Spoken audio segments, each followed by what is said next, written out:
Hello there, everyone. In today's lesson, we are going to talk about attraction through the lens of social psychology.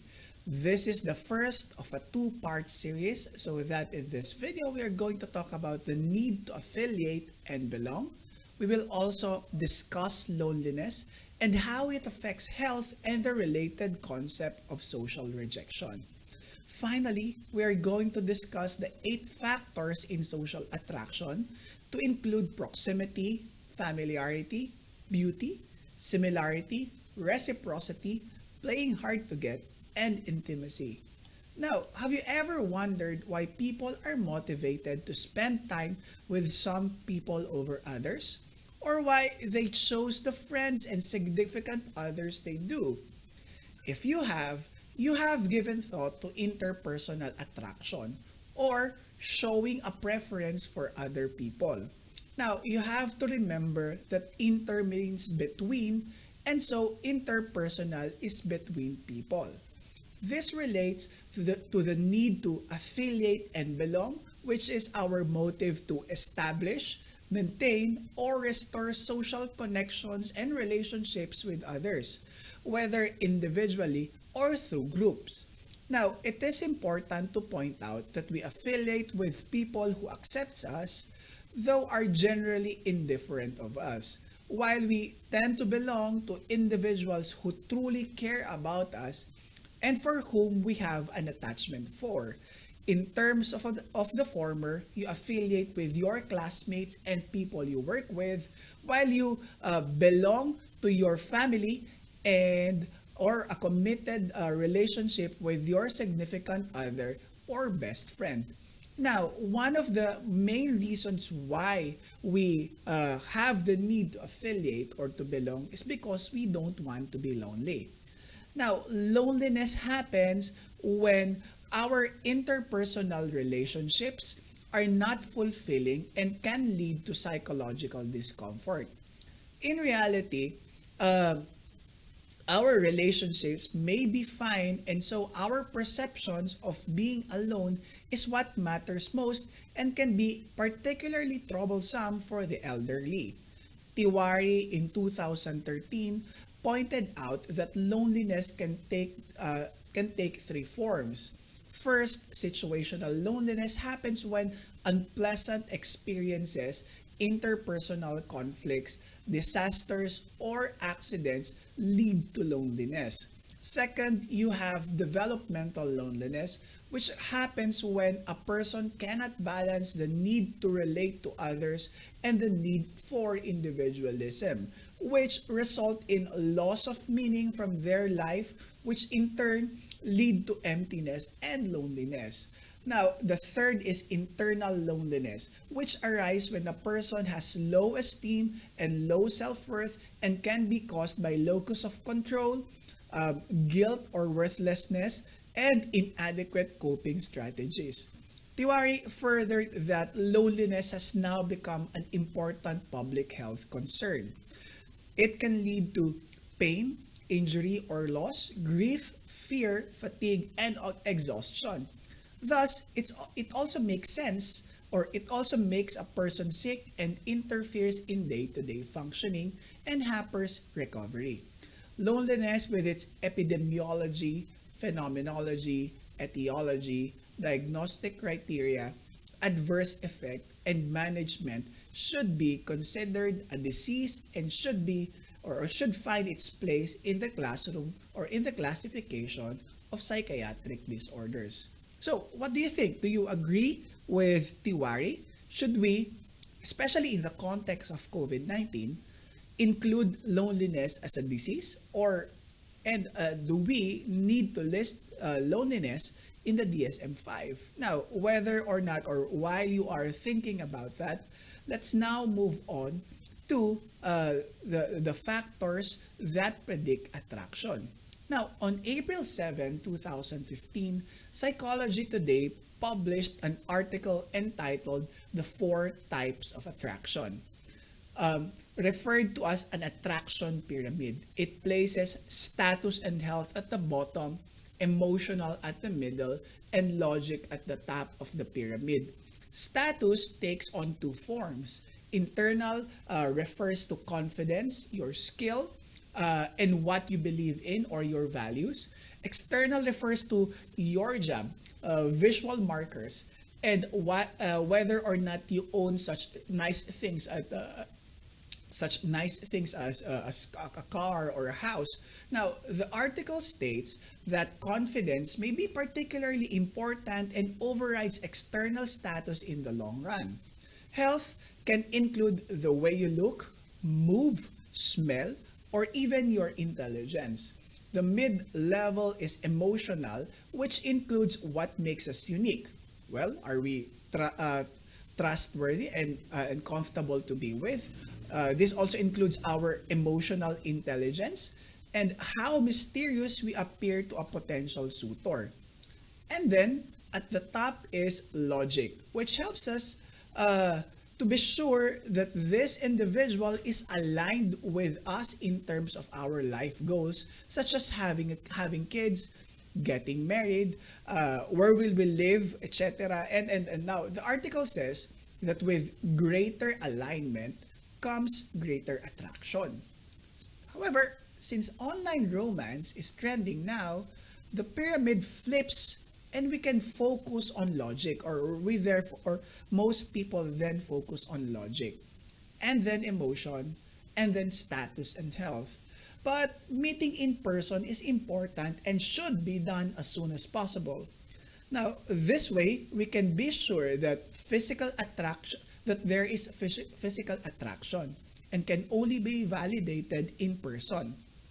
So, how accurate do you think the article is? Now, we will tackle several factors on attraction to include proximity, familiarity, physical attractiveness, similarity, reciprocity, the hard to get effect, and intimacy, and then we will close our discussion on mate selection. Now, first, proximity states that the closer two people live to one another, the more likely they are to interact. The more frequent their interaction, the more likely they will like each other. Is it possible that individuals living in a housing development would strike up friendship while doing chores? Now, this is exactly what Festinger, Schachter, and back in 1950 found in an investigation of 200 married veterans living in a housing project at MIT. Proximity was the primary factor that led to the formation of friendships. For proximity to work, however, people must be able to engage in face-to-face communication, which is possible when they share a communication space and time. Now, and proximity is a determinant of interpersonal attraction for both sexes. A more recent study of 40 couples from Punjab, Pakistan, provides cross-cultural evidence of the importance of proximity as well. The authors write the results of qualitative analysis showed that friends who stated that they share same room or same town were shown to have high scores on interpersonal attraction than friends who live in distant towns and cities. In fact, the more we are exposed to novel stimuli, the greater our liking of them will be. This is called the mere exposure effect. And across two studies, Sergeant Swap and Zankoch in 1973 found that the more frequently we are exposed to a stimulus, even if it is negative, the greater our liking of it will be. And that is true for inanimate objects, but also for interpersonal attitudes. They conclude the mere repeated exposure of people is a sufficient condition for enhancement of attraction, despite differences in favorability of context, and in the absence of any obvious rewards or punishment by these people. Now, this explains why Despite the fact that you hate that song that you hear over and over again, there comes a time where you tend to like the song. There comes a time when you tend to like the song. So the mere exposure of the song to you and your ears makes it more likely for you to like that song. This is called the earworm, or what do you call that? Song syndrome, last song syndrome. But in social psychology, we explain it through the lens of the mere exposure effect. Now, Peskin and Noel in 2004 present an interesting study investigating how familiarity affects attraction. In their first experiment, participants rated the attractiveness, distinctiveness, and familiarity of 84 monochrome photographs of unfamiliar faces, of female faces obtained from US high school yearbooks. The ratings were made by three different groups: 31 participants for the attractiveness rating, 37 for the distinctiveness rating, and 30 for the familiarity rating. And no participants participated in more than one of the studies. In all of the three rating studies, a 7-point scale was used whereby 1 indicate that the face was not attractive, distinctive, or familiar, and 7 indicated that it was very attractive, distinctive, or familiar. They found a significant negative correlation between attractiveness and distinctiveness, and a significant positive correlation between attractiveness and familiarity scores, which is consistent with the literature. In the second experiment, 32 participants were exposed to 16 of the 24 most typical and 16 of the 24 most distinctive faces from the experiment, one with from experiment 1, with the other 8 faces serving as control. Now, the controls were shown once during the judgment phase, while the 16 typical and 16 distinctive faces were shown 6 times for a total of 192 trials. Ratings of attractiveness were given during the judgment phase. Now, results showed that repeated exposure increased attractiveness rating overall, and there was no difference between typical and distinctive faces. These results were found to be due to the increased exposure and not judgment bias or experimental conditions, since the attractiveness rating of the 16 control faces were compared to the same faces from experiment 1, and no significant difference between the two groups was found. Overall, Peskin and Noel state that their findings show that increasing the familiarity of faces by increasing exposure led to increased attractiveness rating. They add, we all demonstrated that typical faces were found to be more attractive than distinctive faces, although both face types were subjected to similar increase in familiarity. So how do these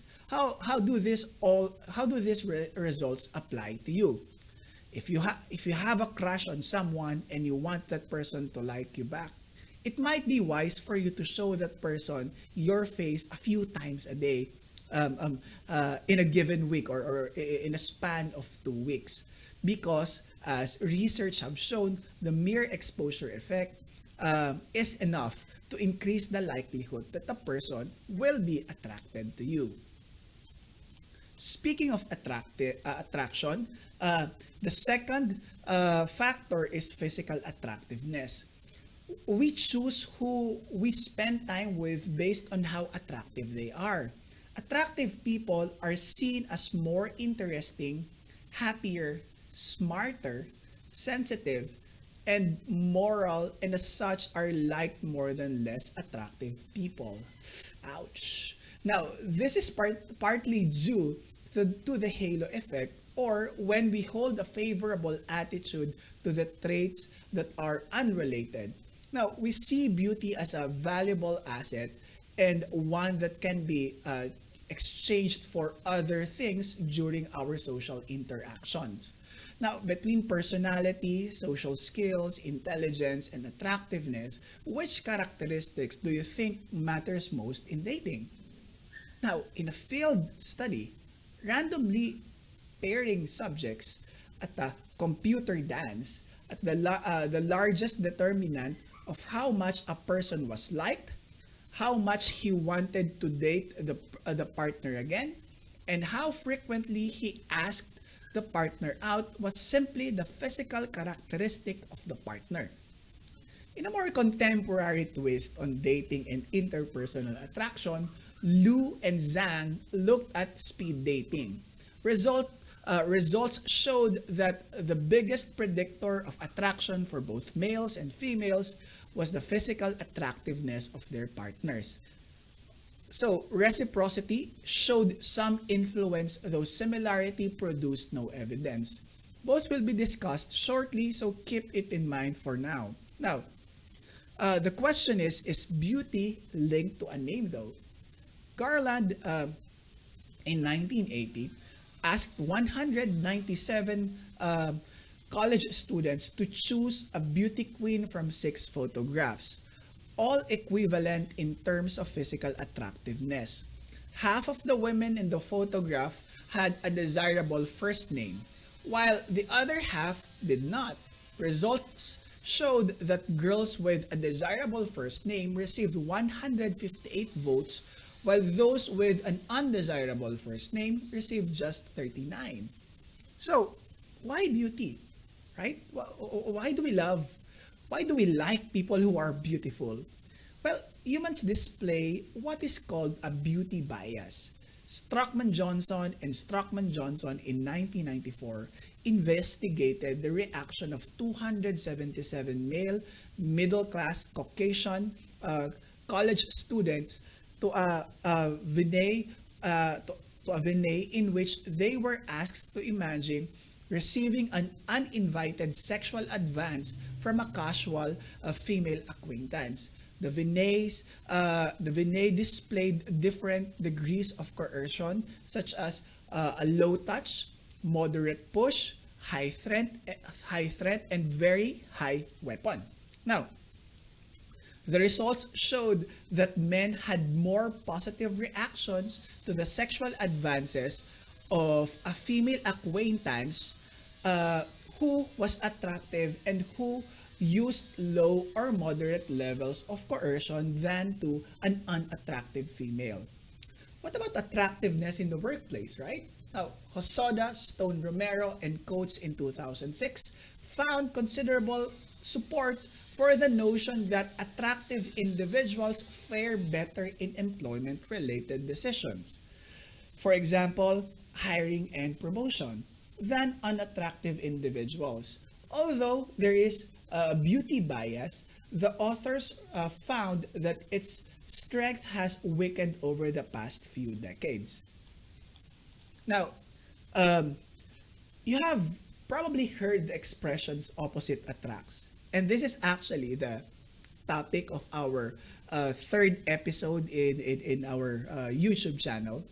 And probably you've also heard of the expression birds of the same feather flock together. Now, the former expression contradicts the latter. And so, this leads to us to wonder, which is really, right? Which is it, right? So, research showed that we are most attracted to people who are like us in terms of our religion and political beliefs, values, appearance, educational background, age, and other demographics. Thus, we tend to choose people who are similar to us in attitudes and interests, as this leads to a more positive evaluation of them. Their agreement with our choices and beliefs help us to reduce any uncertainty we face regarding social situations and improves our understanding of the situation. You might say their similarity also validates our own values, beliefs, and attitudes, as they have arrived at the same conclusion that we have. This happens with identification with sports teams. Our perceived similarities with the group leads to group-derived self-definition more so than the attractiveness of the group, such that a team that is crude, rude, and unattractive may be appealing to fans who have the same qualities, but repulsive to fans who are more, shall we say, civilized or have a more distinct taste. Now, the authors suggest that sports marketers could emphasize the similarities between fans and their teams. This is from Fisher in 1998. Another form of similarity is in terms of physical attractiveness. According to the matching hypothesis, we date others who are similar to us in terms of how attractive they are.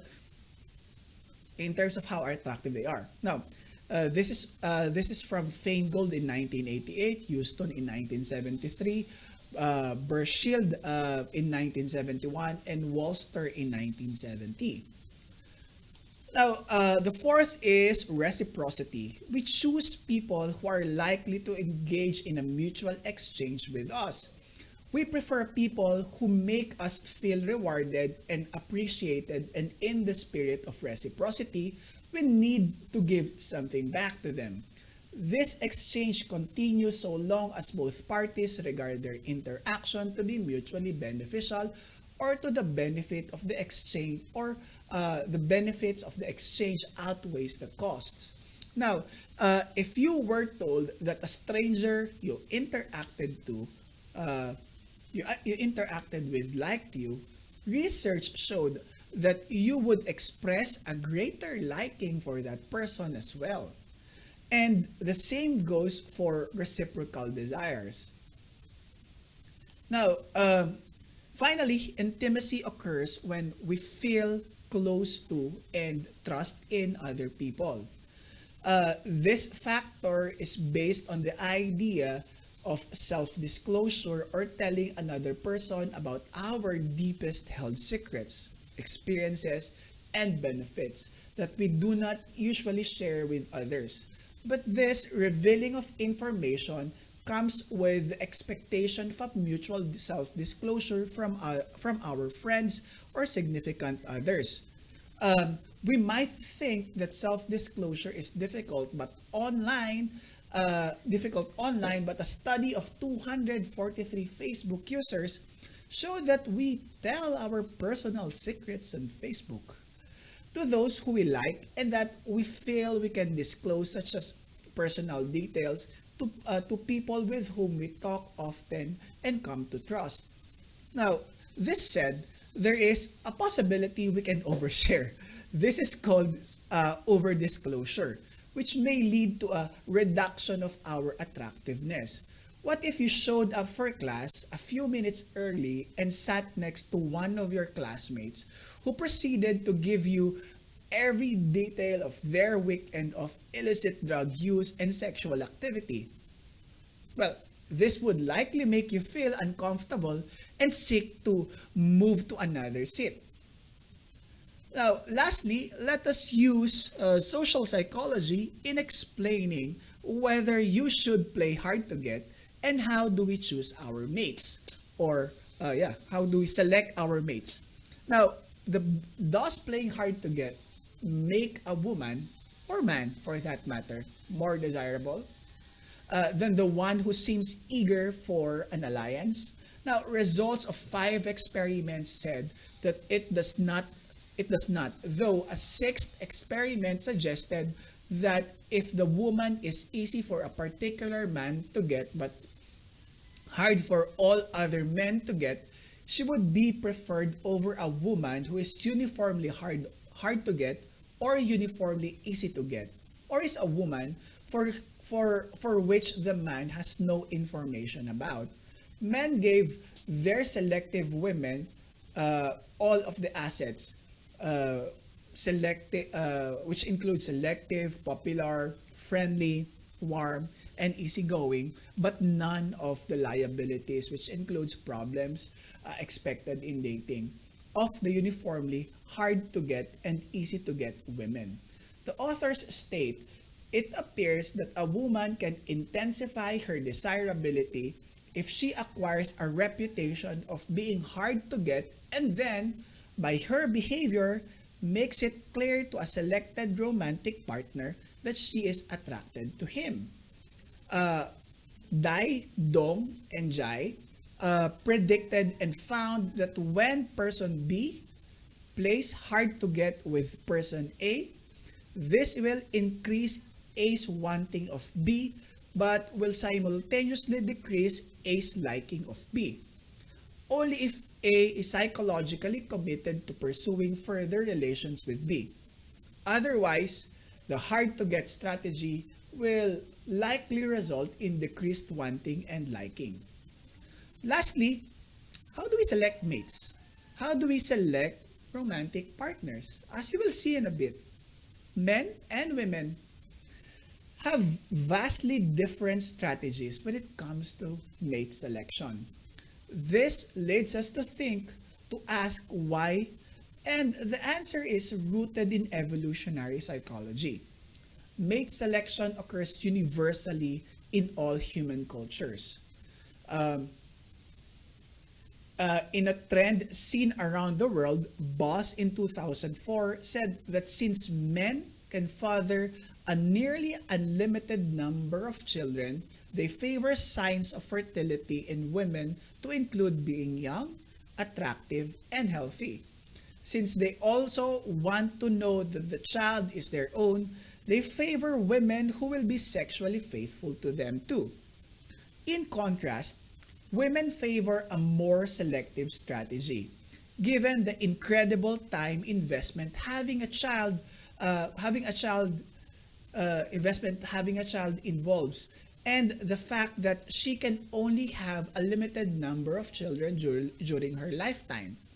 She looks for a man who is financially stable, a good provider, and can provide for her children, typically being an older man. Now, in support of the difference in age of a sexual partner pursued by men and women, Boss found that men wanted to marry women 2.7 years younger, while women preferred men 3.4 years older. Also, these findings emerge cross-culturally. Now, this ends part 1. Thank you for listening, and I hope you have learned something today.